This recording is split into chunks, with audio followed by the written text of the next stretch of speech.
میکنم یه آدم دیگه میشم، راحت میشم، اما واقعا نشد.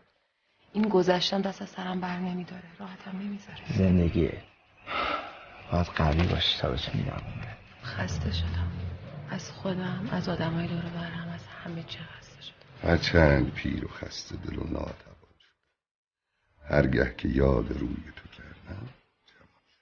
همه این ماجراها از پنهونکاری ساده تو شروع شد. واسه چی نشستی اینجا شعار میدی؟ پاشو برو دنبالش دیگه. مگه نمیگی ردونشونشو پیدا کردم؟ چشم افتادی بود تو چشش، ترسیدم یه دفعه اصلا یکی دیگه شده بود. اومده بودم بگم میخوام برم و پشت سرمو نگاه نکنم، اما حالا میمونم، کاری میکنم که به دست و پام بیفته.